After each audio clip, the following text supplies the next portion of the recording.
नमस्कार दोस्तों, आपका स्वागत है आपके अपने YouTube channel Deepak Kumar chemistry point पर। आज की वीडियो में हम लोग बात करेंगे क्लास 12 केमिस्ट्री की, है ना। चैप्टर 2 सॉल्यूशन के most expected MCQ short questions, है ना, जो बिहार बोर्ड 2026 के एग्जाम में पूछे जा सकते हैं। ठीक है, और अगर आप 70 प्लस स्कोर करना चाहते हैं तो इस वीडियो को आपको अंत तक जरूर देखना है ना। और यहाँ पे सबसे पहले हम लोग MCQ को डील करते हैं। ठीक है, तो सबसे पहला स्लाइड में आपको दिख रहा होगा यहाँ पे कि ये सैंपल पेपर 2026 से लिया गया है। बिहार बोर्ड ने जो जारी किया था अभी रिसेंट, कि निम्नलिखित में से कौन से KCl NaCl K2SO4 के लिए क्रमशः वान ऑफ गुणांक के मान होंगे। ठीक है, वान ऑफ फैक्टर इसको बोलते हैं हम लोग। तो इसके लिए क्या क्या होगा, तो आई का वैल्यू इसमें बेसिकली आपको निकालने आना चाहिए। KCl है, इसको जब तोड़ेंगे तो K प्लस और Cl माइनस, यहाँ पे 1 यहाँ पे 1, यानी इसके लिए कितना मोल हो गया, 2 मोल, यानी आई का वैल्यू यहाँ पे कितना हो गया, सिंपली 2 हो गया। क्योंकि ये सब जितने भी यहाँ पे सब्सटेंस दिए हुए हैं, ये जो सॉल्ट दिया हुआ है, ये सारे के सारे स्ट्रॉन्ग इलेक्ट्रोलाइट है ना। प्रबल विद्युत अपघट्य है, प्रबल, इसको हम लोग विद्युत अपघट्य बोलते हैं। और इस प्रबल विद्युत अपघट्य के लिए आपको पता होना चाहिए अल्फा का वैल्यू कितना होता है, 100%, मतलब कंप्लीटली टूट जाता है ये। ठीक है, जितना रहेगा कंप्लीटली टूट जाएगा। तो यहाँ पे 2 बन गया। उसी तरह NaCl में भी कितना बनेगा, 2 बनेगा। K2SO4 को अगर हम लोग तोड़ते हैं तो K2SO4 को तोड़ने पे क्या होगा, 2K प्लस और साथ ही साथ सल्फेट 2 माइनस, यानी यहाँ 2 मोल और यहाँ 1 मोल। तो यहाँ टोटल कितने होंगे, 3, यानी ऑप्शन क्या आएगा, 2 2 3 है ना, 2 2 3, जो कि आपका ऑप्शन नंबर यहाँ बी में है ना। यह पॉइंट नहीं है, कोमा है, सारे में कोमा है, ध्यान देना है इस पे, है ना। ऑप्शन में सारे में ये कोमा है, ठीक है, स्प्रिंट है। तो इसका आंसर क्या हो जाएगा, option number B is the correct answer. इसका करेक्ट ऑप्शन क्या होगा, ऑप्शन नंबर बी 2 2 3, है ना। कहाँ से लिया गया, वांट ऑफ गुणांक से। और इसके पहले भी मैंने एक वीडियो बना चुका है जिसमें बताया गया है इंपॉर्टेंट टॉपिक कौन कौन सा आपको पढ़ना है इस चैप्टर से। तो अगर उस वीडियो को आप देख लेते हैं तो काफी हेल्पफुल होगा आपके लिए, है ना। किस टॉपिक को पढ़ना है, कितना पढ़ना है, कितना फोकस करना है, उसके जरिए आप कर सकते हैं। चलिए नेक्स्ट स्लाइड में अगर बात करें तो सांद्रता से संबंधित कौन सी इकाई विलयन के वाष्प दाब के लिए उपयोगी है। ये क्वेश्चन भी बिहार बोर्ड सैंपल पेपर 2026 से लिया गया है। ठीक है, मतलब इस पार्ट में हम लोग सॉल्यूशन से जितना हो सके, सॉल्यूशन का जितना भी MCQ है 2024, 25, 26, 23, 21, 22, इसके अलावा कुछ अलग से एक्स्ट्रा क्वेश्चन भी आपको दिया गया है। अगर इसको आप कर लेते हैं तो इससे क्वेश्चंस बाहर नहीं जाएंगे, है ना, ये कंफर्म याद कर लेना है। ठीक है, तो सांद्रता से संबंधित कौन सी इकाई विलयन के वाष्प दाब के लिए उपयोगी होगा, इसमें क्या होगा देखिए ध्यान से। तो विलयन के वाष्प दाब के लिए अगर बात कर रहे हैं हम लोग, है ना, तो विलयन के वाष्प दाब किससे रिलेटेड होता है, तो आपको याद रखना है मोल अंश। ठीक है, ऑप्शन नंबर ए इसका सही होगा, आपने ये पढ़ रखा होगा। ठीक है, P0A minus PA by P0A बराबर XB। आपने ये भी पढ़ रखा होगा रॉल्स का नियम, है ना, किसी भी विलयन का वाष्प दाब जो होता है उसके मोल अंश के क्या होता है, समानुपाती होता है। ठीक है, तो मोल अंश से रिलेटेड हो गया आंसर। नेक्स्ट अगर बात करें हम लोग जैव अणुओं के मोलर द्रव्यमान की गणना के लिए निम्नलिखित में से किस अनुसंख्य गुणधर्म का उपयोग किया जाता है। वाष्प दाब का अपेक्षिक अवनमन, प्रासरण दाब, हिमांक अवनमन, क्वथनांक अवनमन। तो इसका क्या होगा करेक्ट आंसर, इसका करेक्ट आंसर हो जाएगा ऑप्शन नंबर बी, है ना, प्रासरण दाब। ये क्वेश्चन भी सैंपल पेपर 2026 से लिया गया है। ठीक है, नेक्स्ट, शुद्ध जल की मोललता क्या होती है। ये क्वेश्चन बहुत बार, ये तो 26 में दिया हुआ है, इसके अलावा भी ये क्वेश्चन ऑलरेडी आ चुका है। इसका आपको याद कर लेना है कितना, 55.5। ये क्वेश्चन बहुत बार रिपीटेड है ना, ये हो सकता है आपके एग्जाम में भी इस बार आ जाए, तो इसको याद कर लेना है 55.5। ठीक है, मोललता हम लोग ऐसे आपको पता होगा, इसमें 1000 ग्राम या हम बोले 1 किलोग्राम वाटर के बारे में बात किया जाता है मोललता, है ना। तो 1000 ग्राम बाई आप 88 कीजिएगा तो यही आंसर आएगा 55.5। चलिए नेक्स्ट अगर बात करें हम लोग तो कोलाइडी कणों का आकार निम्नलिखित में से किसके बीच होता है ना। ऑप्शन आपको दिया है यहाँ पे सेंटीमीटर में दिया है, ऐसे आपको पता होगा 1 नैनोमीटर से लेकर 1000 नैनोमीटर, है ना। और 1 नैनोमीटर बराबर आपको पता है 10⁻⁹ मीटर होता है। ठीक है, तो सेंटीमीटर में घट जाएगा 2, तो 10⁻⁷ सेंटीमीटर, है ना। और 1000 का करेंगे तो इसको 10⁻⁴ सेंटीमीटर। तो 10⁻⁴ सेंटीमीटर भी दिया रहता है, 10⁻⁵ सेंटीमीटर दिया जाता है ना। तो जैसे यहाँ पे ऑप्शन आपको ये वाला सही होगा। ठीक है, तो ये रेंज आपको याद रखना है। किसी किसी बुक में 10⁻⁻7 से 10⁻⁵ तक ही बताया गया, तो उसी के रिगार्डिंग ये क्वेश्चन दिया गया है। तो ऑप्शन नंबर इसका क्या हो जाएगा? सी। अगर ऑप्शन में 10⁻⁴ सेंटीमीटर रहता तो एग्जैक्ट यही आंसर होता, ठीक है। लेकिन यहाँ पे 10⁻⁴ कहीं नहीं दिया हुआ है, इसलिए इसका करेक्ट आंसर क्या हो जाएगा? Option number C. ये तो सिंपल सा डेफिनेशन से क्वेश्चन है घोल के, है ना, यानी घोल करने का मतलब बिलियन। बिलियन के 1 किलोग्राम में उपस्थित घुल के मोलों की संख्या को क्या कहते हैं, है ना। तो डायरेक्ट डेफिनेशन से क्वेश्चन दिया, आपको मोललता का डेफिनेशन जरूर आना चाहिए, है ना। तो ये डायरेक्ट डेफिनेशन से क्वेश्चन दे दिया है। 1 किलोग्राम, है ना, घोल है कि एक घोल के 1 किलोग्राम में उपस्थित घुल के मोलों की संख्या को क्या कहते हैं, है ना। तो इसका आंसर क्या हो जाएगा? मोललता हो जाएगा। 1 किलोग्राम पता होगा, और अगर 1 लीटर पे यही बात करता, अगर बिलियन रहता, ठीक है, बिलियन पे अगर रहता तो हम लोग क्या बोलते हैं, हम लोग तो इसको मोलरता बोलते हैं, ठीक है। तो मोलरता प्रति लीटर मोलों की संख्या आप समझ सकते हैं। प्रति लीटर मोलों की संख्या, किसका मोल की संख्या? तो विलय का, ठीक है। और ये प्रति किलोग्राम हम लोग विलय के मोलों की संख्या को क्या कहते हैं? मोललता कहते हैं। तो इसका करेक्ट आंसर क्या हो जाएगा? ऑप्शन नंबर बी, ठीक है। नेक्स्ट क्वेश्चन अगर बात करें, वैसा घोल जो एक निश्चित ताप पर संयोजन में बिना किसी प्रकार के परिवर्तन के उबलता है उसे कहते हैं। ये क्वेश्चन कब पूछा गया? देखिए 2021 में ये क्वेश्चन आया हुआ है। तो इसको क्या बोलते हैं? ये इंपॉर्टेंट चीज है, इसको याद रखना है। एजियोट्रॉपिक मिश्रण कहते हैं ना, एजियोट्रॉपिक मिश्रण कहते हैं, जिसमें हम लोग क्या वैसा घोल होता है जिसमें ना तो एसोसिएशन, ना तो वो जुड़ता है ना टूटता है ना। इस तरह से डिफाइन करते हैं कि ये एक तरह का द्विअंगी, है ना, द्विअंगी द्रव विलयन होता है, द्विअंगी द्रव विलयन होता है जिसका वेपर फॉर्म और लिक्विड फॉर्म, है ना, वेपर फेज यानी वाष्प अवस्था और द्रव अवस्था में जो अवयवी कणों की संख्या होती है वो क्या होती है? सेम होती है। अवयवी कणों की संख्या क्या होती है? समान होती है, ये समान होती है। उसी को क्या बोलते हैं हम लोग? उसको बोलते हैं हम लोग एजियोट्रॉपिक मिक्सचर, है ना। द्विअंगी विलयन होगा, द्विअंगी किसका? द्रव का विलयन होता है ना, लिक्विड का विलयन होता है, जिसका वेपर फेज या वेपर फॉर्म और लिक्विड फॉर्म, है ना, वाष्प अवस्था और द्रव अवस्था में क्या होगा? अवयवी कणों की संख्या क्या होगी? समान होगी, ठीक है। नेक्स्ट, निम्नलिखित में कौन विलयन में विद्युत का संचालन करते हैं? ठीक है, विद्युत अपघट्य, यहाँ पे विद्युत अनअपघट्य होगा, है ना, अनअपघट्य।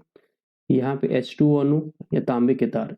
तो अगर विलयन के अंदर बात करें ना, विलयन के अंदर कौन सा विद्युत का संचालन करते हैं, तो उसको बोलते हैं हम लोग विद्युत अपघट्य, इलेक्ट्रोलाइट्स बोलते हैं हम लोग, है ना, इलेक्ट्रोलाइट्स बोलते हैं।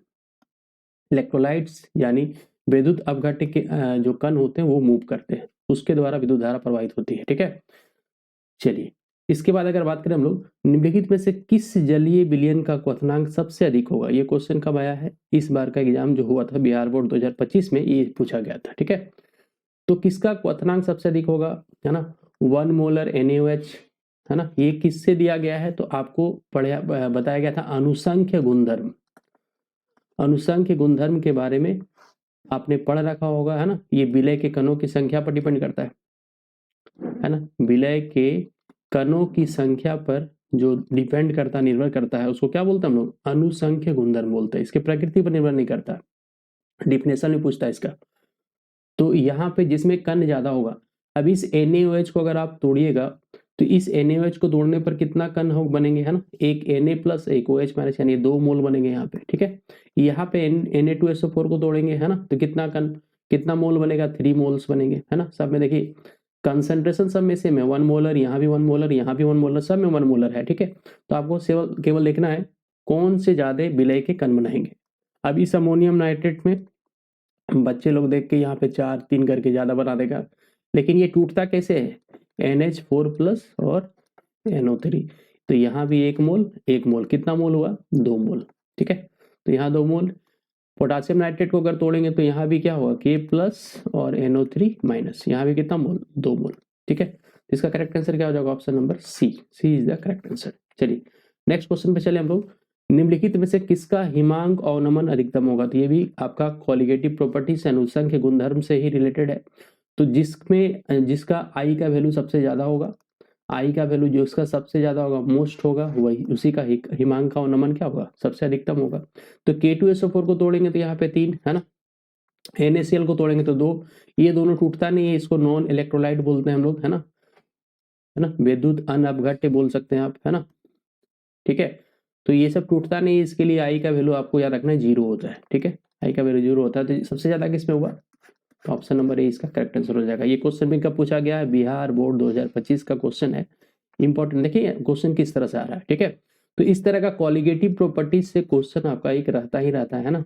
इसके न्यूमेरिकल्स क्वेश्चन भी रहेंगे, आगे हम लोग देखेंगे शॉर्ट क्वेश्चंस में, है ना। चलिए इसके बाद देखिए, निम्नलिखित में से कौन विलयन के अनुसंख्य गुणधर्म का उदाहरण है। देखिए यहाँ भी अनुसंख्य गुणधर्म क्वालिटेटिव प्रॉपर्टी से क्वेश्चन आ गया। इसका उदाहरण देखिए, घनत्व, द्रव्यमान, क्वथनांक उन्नयन, ताप। क्या हो जाएगा, option number C is the correct answer, है ना, क्वथनांक का उन्नयन, इसके बाद हिमांक का अवनमन, सापेक्षिक वाष्पदाब का अवनमन और प्रासरण एवं प्रासरण दाब, ठीक है। ये सब सारा चीज 4 क्वालिटेटिव प्रॉपर्टीज होता है, उसको आपको अच्छे ढंग से पढ़ के जाना है। अगर 18 ग्राम ग्लूकोज को किसी विलायक के 1000 ग्राम में उपस्थित है तो विलयन की मोललता निकाले, है ना। अब यहाँ मोललता से क्वेश्चन दे दिया, यानी छोटा m निकालना है आपको, है ना। फॉर्मूला क्या होता है, WB/MB। WA चूंकि यहाँ ग्राम में दिया तो ऊपर क्या करेंगे, 1000 करेंगे। WB क्या है, ये दिया गया द्रव्यमान किसका, विलय का, कितना ग्राम है, 18 ग्राम, तो 18 ग्राम रख देना यहाँ। ग्लूकोज का मोलर मास कितना होता है, 180 ग्राम आपको निकालने आना चाहिए। कितना ग्राम दिया है, 1000 ग्राम, तो यहाँ नीचे 1000, ऊपर भी 1000, है ना। 1000 तो कैंसिल हो गया, तो 1/10, 1/10 का मतलब 0.1। यूनिट अगर बात करेंगे तो मोल पर केजी, है ना। और ये ताप पर निर्भर नहीं करता, है ना, सिंपल सा याद रखना है। जिसके भी नीचे मास आ जाए, द्रव्यमान आ जाए, जैसे इसके फॉर्मूला में क्या है, ये द्रव्यमान आ रहा है, तो वो ताप पर निर्भर नहीं करता, टेम्परेचर इंडिपेंडेंट बोलते हैं इसको हम लोग। चलिए इसका आंसर क्या होगा, ऑप्शन नंबर सी। चलिए नेक्स्ट क्वेश्चन में चले हम लोग। देखिए ये आपका शॉर्ट क्वेश्चन, लॉन्ग क्वेश्चन यहाँ पे 2025 में पूछा गया जो है, वो क्या पूछा है, बिहार बोर्ड 2025 का क्वेश्चन है, लॉन्ग क्वेश्चन है, 2 मार्क्स का, 3 मार्क्स का, ठीक है। तो रॉल्स का नियम पूछ दिया गया है ना, रॉल्स का नियम पूछ दिया गया है। तो इस पर आप हो सकता है हेनरिच का नियम पूछ दे, तो हेनरिच के नियम को अच्छे से करके जाना है आपको, है ना। हो सकता है रिपीट भी कर दे, है ना। चलिए तो रॉल्स का नियम क्या है आपको पता होना चाहिए। रॉल्स का नियम बात करता है किसी भी विलयन के वाष्पदाब के बारे में, है ना, वेपर प्रेशर के बारे में। वेपर प्रेशर जो होता है इसका, वो मोल फ्रैक्शन के यानी मोल प्रभाज के समानुपाती होता है। सिंपल से इस तरह से भी आप लिख सकते हैं, है ना। शर्त ये है कि वो जो कंपोनेंट होगा, जो अवयव होगा, वो वाष्पशील होना चाहिए, है ना। जैसे पानी तो वाष्पशील है, पानी का वाष्प बन जाएगा, पेट्रोल का वाष्प बन जाएगा, तभी उसका वाष्प दाब बनेगा। और वाष्प दाब कितना बनेगा वो डिपेंड करेगा कितना उसका क्वांटिटी है। ज्यादा क्वांटिटी होगा तो ज्यादा उसका वाष्प दाब होगा, है ना। जैसे पेट्रोल है और पानी है, ठीक है। अब पानी 80% है, पेट्रोल 20% है ना, तो जाहिर सी बात है यहाँ पानी का वाष्प दाब ज्यादा होगा, ठीक है। पेट्रोल का वाष्प दाब कम होगा क्योंकि इसका मोल फ्रैक्शन ये कम क्वांटिटी में ज्यादा क्वांटिटी में है, ठीक है। वाष्प दाब के अपेक्षिक अवनमन से किसी विलय के आणविक द्रव्यमान के निर्धारण के लिए व्यंजक प्राप्त करते, है ना। ये RLVP वाला जो क्वेश्चन है उससे दिया गया है, ठीक है। Relative lowering of vapour pressure, जो मैंने थोड़ा देर पहले जो पहला क्वेश्चन बताया, ये आपको एक्सप्रेशन निकाल के डिराइव करना है ना, ठीक है। तो ये वाला क्वेश्चन यहाँ पे दिया था, कितना मार्क्स का, 3 मार्क्स का, डेरिवेशन का क्वेश्चन भी दिया है, ठीक है। नेक्स्ट क्वेश्चन में अगर बात करें हम लोग, निम्नलिखित में से किसका क्वथनांक सबसे अधिक होगा, तो ये क्वेश्चन भी क्वालिटेटिव प्रॉपर्टी CP से है ना। जल में 1% ग्लूकोज, जल में 1% सुक्रोज, जल में 1% NaCl और जल में 1% यूरिया।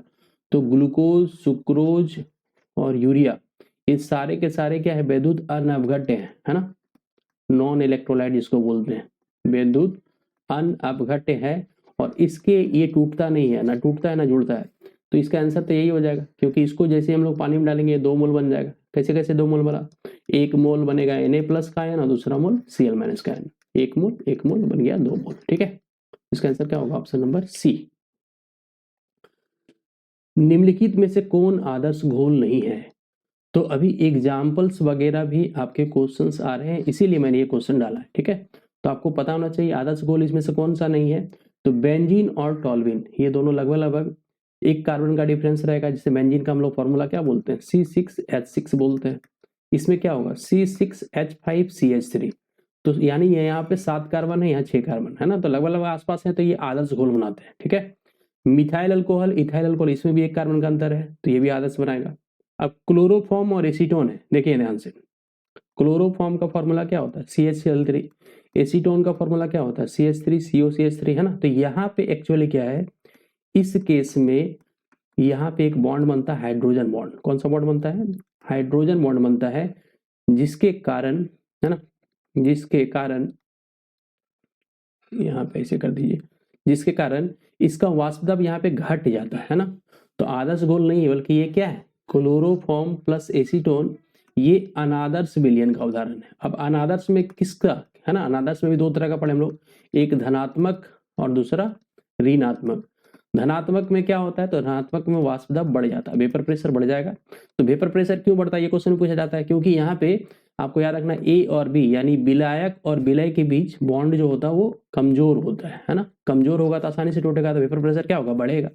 और ऋणात्मक में क्या होता है, वेपर प्रेशर घट जाता है। क्यों घटेगा, क्योंकि यहाँ पे विलय और विलायक, ध्यान से सुनना है, विलय और विलायक का बॉन्डिंग जो होता है वो स्ट्रॉन्ग हो जाता है। जैसे इस केस में है ना, यहाँ स्ट्रॉन्ग बॉन्ड बन गया। कौन सा बॉन्ड बना, हाइड्रोजन बॉन्ड बना, जो कि एक मजबूत बंधन है, जिसके कारण वेपर प्रेशर यहाँ पे घट जाएगा है ना। तो ऋणात्मक विचलन का एग्जाम्पल भी आपको याद रखना है।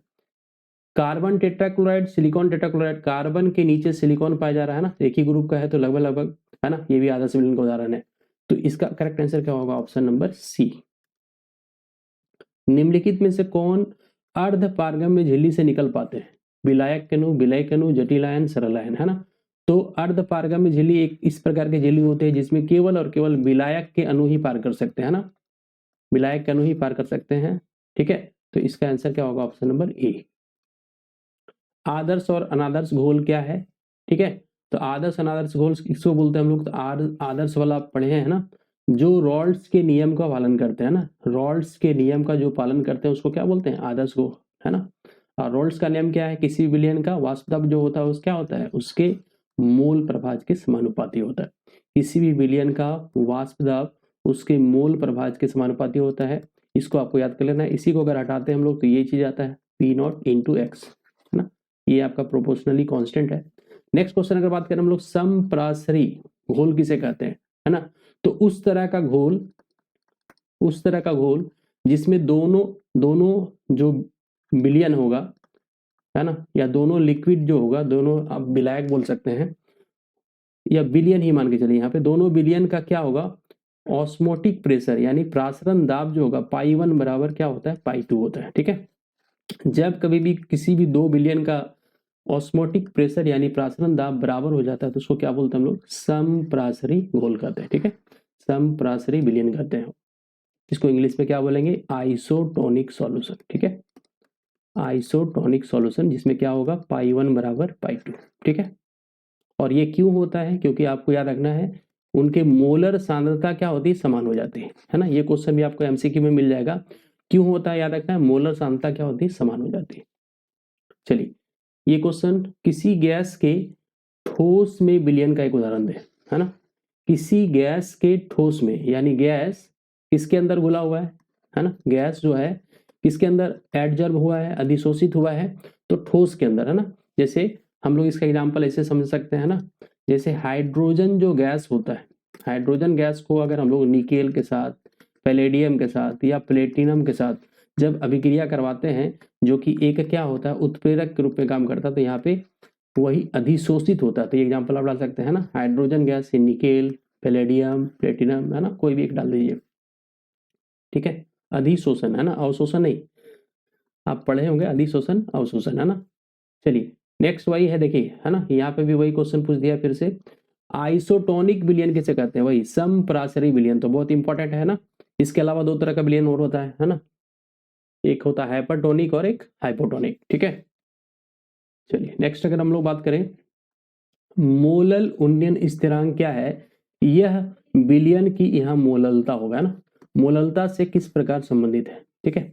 तो मोलल उन्नयन स्थिरांक कैसे हम लोग डिराइव कर सकते हैं, इससे देखिए, डेल्टा टीबी बराबर आपने पढ़ रखा होगा KB × M है ना।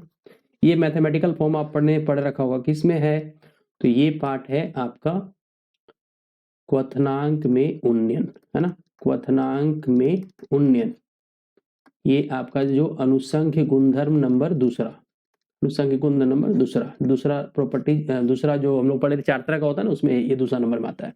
तो यहाँ पे ये KB जो है इसी को हम लोग बोलते हैं मोलल उन्नयन स्थिरांक, है ना, मोलल उन्नयन स्थिरांक। अगर हम लोग Kb बराबर लिखे तो क्या लिखेंगे, देखिए डेल्टा Tb बाय m, है ना, और m का मतलब आपको पता होगा, जब 1 मोल विलय, है ना, 1 मोल विलय 1 किलोग्राम विलायक में घुला हो, है ना, 1 किलोग्राम विलायक में घुला हो, तो वहां पर जो भी, है ना, जो भी इस किसमें तापमान में जो परिवर्तन होता है ना, टेम्परेचर में जो परिवर्तन होता है, तापमान में जो चेंजेज होगा, ताप में जो परिवर्तन होता है ना, उसी को हम लोग क्या बोलते हैं, उसी को बोलते हैं मोलल उन्नयन स्थिरांक, या इसी को फिर से बोलते हैं इविलियोस्कोपिक कांस्टेंट, है ना।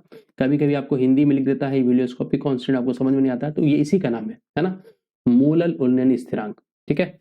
चलिए इसके बाद और एक क्वेश्चन इसी में ऐड है ना, ये क्वेश्चन आप समान आणविक द्रव्यमान से आप क्या समझते हैं, तो ये क्या होता है कि जब कभी भी किसी हम लोग विद्युत अपघट्य को अगर डालते हैं, है ना, तो वहां पे वो 2 तरह का गुण दिखाता है ना, एक होता है नॉर्मल कोलिगेटिव प्रॉपर्टीज बोल सकते हैं, या नॉर्मल प्रॉपर्टी बोल सकते हो, है ना, या अगर ऐसे समझ लो एबनॉर्मल मोलर मास,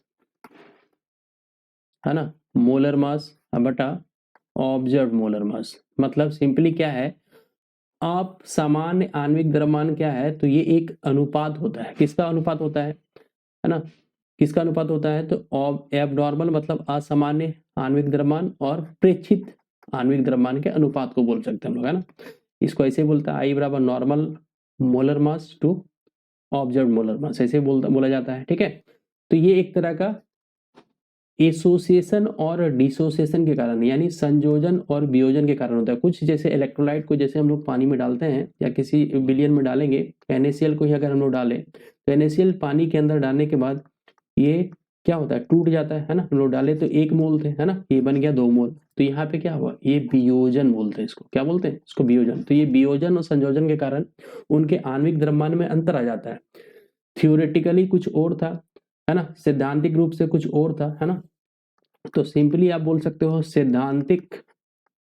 सैद्धांतिक आणविक द्रव्यमान, है ना, सैद्धांतिक आणविक द्रव्यमान और प्रेक्षित आणविक द्रव्यमान, ध्यान से सुनना है, सैद्धांतिक आणविक द्रव्यमान और प्रेक्षित आणविक द्रव्यमान, इन दोनों के अनुपात को ही क्या बोलते हैं हम लोग, अब असामान्य आणविक द्रव्यमान बोलते हैं, ठीक है। इस तरह से आप लिख दीजिएगा तो ठीक है। इसके बाद देखिए नेक्स्ट क्वेश्चन बहुत इंपॉर्टेंट, हेनरी के नियम और इसके कुछ महत्वपूर्ण अनुप्रयोग को लिखिए, है ना। तो हेनरी का नियम वेरी वेरी इंपॉर्टेंट, है ना। रॉल्स का नियम चूंकि 2025 में आ गया है तो उसका चांसेस कम है, तो हेनरी का नियम का चांसेस बढ़ जाता है। अब हेनरीज का नियम क्या है, आपको पता होना चाहिए कि किसी भी अगर द्रव में, है ना, द्रव में अगर गैस को घोला जा रहा है ना, द्रव में गैस को घोला जाता है, तो गैस कितना घुलेगा, है ना, गैस कितना घुलेगा, गैस की जो घुलने की क्षमता है, गैस की घुलने की जो क्षमता है वो किस पे डिपेंड करता है, वो उसके आंशिक दाब, कितना दाब लगाया जा रहा है उसके समानुपाती होता है ना। अगर हम लोग दाब ज्यादा लगाएंगे, प्रेशर ज्यादा लगाएंगे तो गैस ज्यादा घुलेगा ना, इस तरह से आप समझ सकते हैं। X is directly proportional to P, इसी को अगर हटाते हैं हम लोग तो यहाँ पे K आता है, K बाय P, है ना। और इसको अगर हेनरीज के टर्म में जब लिखते हैं, है ना, तो X बाय बराबर 1 बटा KH इंटू P करते हैं, तो कहीं कहीं आपको इस तरह से भी लिखा रहेगा, तो वही चीज है यहाँ पे, है ना, P बराबर KH इंटू X, ठीक है। यानी कोई भी गैस कितना घुलेगा वो किस पे डिपेंड करेगा, आंशिक दाब पर। गैस का आंशिक दाब ज्यादा लगाएंगे तो ज्यादा घुलेगा, ठीक है। जैसे कार्बन डाइऑक्साइड गैस जो हम लोग कोल्ड ड्रिंक वगैरह में घोलते हैं वो हाई प्रेशर पे घोला जाता है ना, हाई प्रेशर पे घोला जाता है तब जाके वो घुलता है ना, ऐसे नहीं घुलेगा। इसके कुछ सीमाएं भी हैं कि गैस जो है जो डाला जा रहा है उसमें किसी तरह का कोई रासायनिक अभिक्रिया नहीं होना चाहिए। ऐसा नहीं कि जो गैस डाल रहे हैं उस द्रव के अंदर वो रासायनिक अभिक्रिया में भाग ले लेगा तो वो गड़बड़ हो जाएगा। जैसे SO2 है ना, SO2 गैस को अगर हम लोग पानी के साथ करेंगे तो H2SO3 में चेंज हो जाएगा। NH3 गैस को अगर पानी के साथ डालेंगे तो NH4OH बन जाएगा, है ना। तो इस तरह का रासायनिक अभिक्रिया नहीं होना चाहिए, कोई संयोजन या कोई वियोजन नहीं होना चाहिए। इसका अनुप्रयोग वही हम लोग कोल्ड ड्रिंक फैक्ट्री वगैरह में करते हैं ना, मृदु पेय में कार्बन डाइऑक्साइड गैस को घोलना।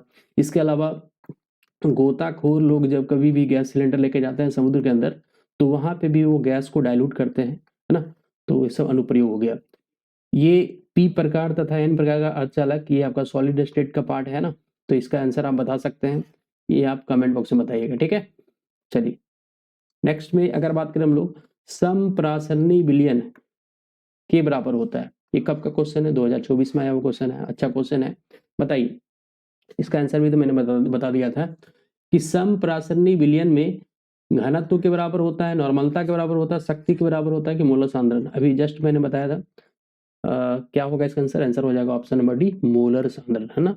समप्रासरणी विलयन में मोलर सांद्रण आपस में क्या होते हैं? बराबर में होते हैं, ठीक है। HCl और वाटर के एजोट्रॉपिक मिश्रण में रहता है ना। ये क्वेश्चन में 2024 में आया हुआ है, ठीक है। तो एजोट्रॉपिक मिश्रण है ना, 48% HCl नहीं, गलत है। 36% HCl नहीं, ये गलत है। 22.2% HCl गलत है ना। 20.2% HCl सही है ना। इसके अलावा अगर वाटर पूछा जाएगा तो यहाँ पे कितना हो जाएगा? 79.8% वाटर रहता है ना, एजोट्रॉपिक मिक्सचर। चलिए आगे बात करें हम लोग, रॉल्ट के नियम के अनुसार, है ना। रॉल्ट के नियम के अनुसार क्या होगा? P directly proportional to X, है ना। किसी भी विलयन में हम लोग बात करते हैं, जो वेपर प्रेशर होता है वो वाष्पदाब के मतलब वाष्पदाब जो होता है वो गैस के, सॉरी गैस बोल रहे हैं, द्रव के क्या होता है? मोल प्रभाज के समानुपाती होता है। तो option number A is correct होगा, ये सब तो गलत है ना। चलिए, रिवर्स ऑस्मोसिस, है ना। रिवर्स ऑस्मोसिस का उपयोग किस में होता है? औषध निर्माण, जल शोधन, नमक उत्पादन, बर्फ जमाने में। तो इसका कहाँ करते हैं हम लोग? आरओ का यूज सबको जाता है ना। जल के शोधन में, जल को प्यूरिफाई करने में करते हैं हम लोग, है ना। चलिए, हाइपरटोनिक विलयन में कोशिका को क्या होता है? अगर कोशिका, मान लीजिए ये कोशिका है, इस कोशिका को अगर हम लोग इस तरह का सॉल्यूशन में रख दें, जो सॉल्यूशन में, इस सॉल्यूशन को अगर मान लीजिए हम यहाँ ब्लू कलर से दिखा दें, है ना, ये ब्लू कलर से दिखा दें, ठीक है, इस तरह से, और ये तो रेड कलर से है ना, ये रेड कलर से कोशिका बना हुआ है। इसको अगर हम लोग ब्लू कलर वाले विलय में डाल देते हैं तो क्या होगा? तो आपको पता होगा, है ना। ब्लू कलर वाला यानी इसका जो ऑस्मोटिक प्रेशर पाई 1 होगा, और इस कोशिका के अंदर जो है ये पाई 2 है। तो यहाँ पे क्या है? पाई 1 पाई 2 से, यानी हाइपरटोनिक विलयन में विलय के कण ज्यादा है, यानी गाढ़ा ज्यादा है, और इसके जो कोशिका है उसका ऑस्मोटिक प्रेशर यानी प्रासंगिक दाब कम है। तो उस केस में क्या होता है ना, ये सेल का जो फ्लूइड होता है, ये जो सेल के अंदर जितने भी फ्लूइड हैं, विलय के कण है या विलाय के कण है, तो विलाय के कण वहां से निकल जाते हैं, है ना।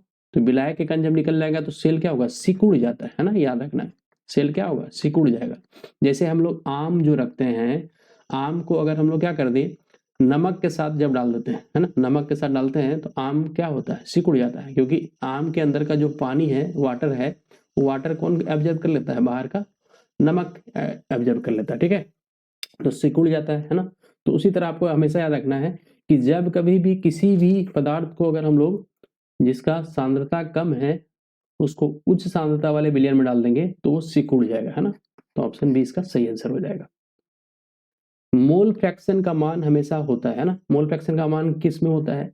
तो मोल फ्रैक्शन का मान हमेशा याद रखना है, 1 से बड़ा नहीं, 1 से छोटा नहीं, 0 से 1 के बीच, है ना, ऋणात्मक नहीं होता, 0 से 1 के बीच। एजियोट्रॉप किसका उदाहरण है? आइडियल सॉल्यूशन का नहीं, नॉन आइडियल सॉल्यूशन का बिल्कुल, है ना। सॉलिड सॉल्यूशन, गैस मिक्सचर, है ना। तो आपको याद रखना है ये होगा नॉन आइडियल सॉल्यूशन, ठीक है, नॉन आइडियल सॉल्यूशन। अनादर्स विलयन, वांटो फैक्टर I बराबर 1 कब होगा? I बराबर 1 कब होगा? संयोजन के केस में, अपघटन के केस में, ना अपघटन ना संयोजन, सभी। तो I का वैल्यू जो 1 होता है वो होता है जब कभी भी ना अपघटन हो रहा है ना टूट रहा है ना जुड़ेगा तब। जैसे यूरिया वगैरह, है ना, यूरिया, ग्लूकोज, सुक्रोज, ये सब को अगर हम लोग किसी भी लिक्विड वगैरह में डिजोल्व करते हैं, किसी भी लिक्विड में नहीं बोल सकते, पानी में जब डिजोल्व करते हैं तो ये ना टूटते हैं, हाँ, ना जुड़ते हैं। तो इसलिए उस केस में I का वैल्यू क्या होगा? 1 होता है। और इस तरह के पदार्थ को क्या बोलते हैं? विद्युत अनअपघट्य बोलते हैं ना, नॉन इलेक्ट्रोलाइट बोलते हैं, विद्युत अनअपघट्य बोलते हैं, ठीक है। इसको आपको याद रखना है। तो ऑप्शन नंबर सी इसका सही आंसर हो जाएगा। फ्रीजिंग पॉइंट डिप्रेशन किसका कॉलिगेटिव गुण है? फ्रीजिंग पॉइंट डिप्रेशन किसका कॉलिगेटिव गुण है? विलय की प्रकृति का, विलय की संख्या का, विलय के प्रतीक का, विलय का द्रव्यमान का, ना विलय की संख्या पर। ऑप्शन नंबर बी इसका सही हो जाएगा। ठीक है। वाष्प दाब किसके कारण घटता है? तापमान के कारण, विलय की उपस्थिति के कारण, दाब के कारण, सभी के कारण। वाष्प दाब किसके कारण घटता है? तो वाष्प दाब घटता है किसके कारण? तो यहाँ पे आपको विलय की उपस्थिति के कारण, है ना, कॉलिगेटिव प्रॉपर्टीज है ना वाष्प दाब का घटना, तो विलय की उपस्थिति के कारण घटता है। ऑप्शन नंबर इसका बी इसका सही आंसर हो जाएगा। नेगेटिव ऋणात्मक विचलन किस विलयन में देखा जाता है? इथेनॉल पानी, एसीटोन क्लोरोफॉर्म, है ना, एसिटिक एसिड पानी, ब्रोमीन। तो इसका आंसर तो मैंने बता ही दिया था, एसीटोन क्लोरोफॉर्म, है ना। ठीक है, चलिए नेक्स्ट क्वेश्चन में बात करेंगे पॉजिटिव डिविएशन किस विलयन में देखा जाता है? तो एसीटोन क्लोरोफॉर्म ये तो नेगेटिव दिखाएगा, इथेनॉल पानी, H2OHCl, CH3C double, acetic acid plus पानी, है ना। तो इथेनॉल प्लस इसका हो जाएगा पानी, है ना, इसमें पॉजिटिव डिविएशन आएगा। आइडियल सॉल्यूशन किस नियम का पालन करता है? बॉयल्स लॉ, चार्ल्स लॉ, है ना, रॉल्ड्स लॉ, डाल्टन्स लॉ, है ना। तो आइडियल सॉल्यूशन किस नियम का पालन करता है? रॉल्ड्स के नियम का, है ना, इसको याद रखना है। कॉलिगेटिव गुण किस पर निर्भर करते हैं? तो कॉलिगेटिव गुण कणों की संख्या पर निर्भर करता है। ऑप्शन नंबर बी, कणों की प्रकृति पर निर्भर नहीं करते, दाब पर नहीं, तापमान पर नहीं। ऑप्शन नंबर बी इसका सही आंसर हो जाएगा। मोलरिटी किस पर निर्भर करती है? मोलरिटी, तो मोलरिटी तापमान, दाब, आयतन दोनों ए और सी पर, है ना। तो मोलरिटी किस पर निर्भर करती है? तो तापमान पर भी करती है, और आप आयतन पे भी बोल सकते हैं ना, आयतन पे भी। आयतन कम करेंगे तो सांद्रता कम बेसी होगा। तो इसका आंसर हमको लगता है डी होगा, ए और सी। चलिए, मोलरिटी की इकाई क्या है? इकाई से भी क्वेश्चन आता है ना। तो मोलरिटी है तो मोल पर केजी, मोलरिटी रहता है ना, ये मोलरिटी के लिए, मोलरिटी के लिए, ठीक है। और ये वाला जो है ये मोलरता के लिए, मोलरता, इसको मोललता बोलते हैं ना, मोललता, ठीक है। चलिए, हेनरी के नियम के अनुसार गैस की घुलनशीलता किस पर निर्भर करती है? तापमान पर, दाब पर, मोलरिटी पे, मोलरिटी, है ना, दाब पर, ठीक है, दाब पर निर्भर करती है। आदर्श विलयन का निम्न में से कौन सा गुण होगा? तो ये रॉल्ट के नियम का पालन करता है, रॉल्ट के नियम का पालन नहीं करता है, तो यह रॉल्ट के नियम का पालन करता है, ठीक है। आदर्श विलयन रॉल्ट के नियम का पालन करता है। नेक्स्ट अगर बात करें हम लोग, पहाड़ों पर जल का क्वथनांक कम हो जाता है क्योंकि, है ना, पहाड़ों पर जैसे ही हम लोग चलते हैं तो वहां पे जो वायुमंडलीय दाब है वो कम हो जाता है, इसी कारण, है ना। इसका आंसर तो ऑप्शन नंबर ए ही हो जाएगा, वायुमंडलीय दाब कम हो जाता है। आपको याद रखना है, हम लोग जो जब कभी भी अपने इस एरिया से, यानी ये आपका अगर अर्थ का सरफेस है, इससे जैसे जैसे ऊपर जाएंगे तो प्रेशर हमेशा याद रखना कम होता है। नीचे जाने से प्रेशर बढ़ेगा, ऊपर जाने से प्रेशर घटेगा, याद रखना है, ठीक है। तो ऑप्शन नंबर ए इसका करेक्ट आंसर। निम्न में से विलयन के लिए कौन अनुसंख्यक गुण है ना? प्रासरण, पृष्ठतनाव, चालक। तो ऑप्शन नंबर ए ही है ना, 4, प्रासरण दाब, जो हम लोग पढ़े प्रासरण, प्रासरण दाब, ठीक है। चलिए नेक्स्ट अगर बात करें, प्रासरण दाब निम्नलिखित में से किस समीकरण द्वारा व्यक्त होता है? P बराबर सी आर टी, P बराबर सी टी बाई आर, है ना। क्या होगा इसका answer? Option number A, P यानी पाई, ठीक है, पाई, ठीक है, पाई। चलिए, प्रेशर बोल रहा है। ग्लूकोज के जलीय घोल का वाष्प दाब पानी के वाष्प दाब से कम क्यों होता है? ग्लूकोज का जलीय घोल का वाष्प दाब पानी के वाष्प दाब से क्यों होता है? ग्लूकोज कैसा है तो हम बताएं, विद्युत अनवगण्य होता है। ये कैसा होता है? विद्युत अनवगण्य होता है, जो क्या होगा, तो ये आपका विलयन में कुछ जगह घेर लेगा। विलयन में क्या करेगा? कुछ जगह, कुछ स्थान घेर लेता है। स्थान घेरने के कारण वहां पे विलायक के अणु को निकलने में, विलायक के अणु को निकलने में क्या होगा? विलायक के अणु को निकलने में प्रतिरोधकता होगा, जिसके कारण क्या होगा? निकलने में प्रतिरोधकता उत्पन्न होती है, जिसके कारण क्या होगा? वाष्प दाब कम हो जाता है, ठीक है। ठीक, सिंपल समझना है ना। ग्लूकोज के अणु कुछ स्थान घेर लेंगे, जिसके कारण विलायक के अणु को निकलने में दिक्कत होगा, और वहां पे वाष्प दाब घट जाता है। चलिए, समप्राशरीय विलयन में समान होती है ना, ये क्वेश्चन रिपीटेड है। मोलर सांद्रता हो ना, मोललता, नॉर्मलता, ये सब नहीं, मोलर सांद्रता। 25 डिग्री सेल्सियस पर किसके 0.1 मोलर विलयन का संभावित उच्चतम प्रासरण दाब होता है? Calcium chloride, KCl, glucose, urea, है ना। तो इसमें ज्यादा होगा क्योंकि आई का वैल्यू इसमें कितना, 3, इसमें आई का वैल्यू 2, इसमें आई का वैल्यू 1, ठीक है, इसमें भी आई का वैल्यू 1। चलिए, तो इस तरह से आपके टोटल हमको लगता है 40 के 40 प्लस ही होगा, 40 प्लस क्वेश्चंस आज हमने किए सॉल्यूशन का, और इससे ज़्यादा आपके क्वेश्चंस जो होंगे 2026 में नहीं मिलेगा, हमको लगता है इससे बाहर क्वेश्चन आपको नहीं मिलेगा, इससे क्वेश्चंस आपको पकड़ा ही जाएगा, ये 100% दावा है, इससे बाहर आपका क्वेश्चन नहीं जाएगा, ठीक है। तो जितना भी क्वेश्चंस करवाया गया उसको आपको अच्छे ढंग से कर लेना है, ठीक है। तो आज के लिए बस इतना, thank you, thanks for watching, have a good day, good night.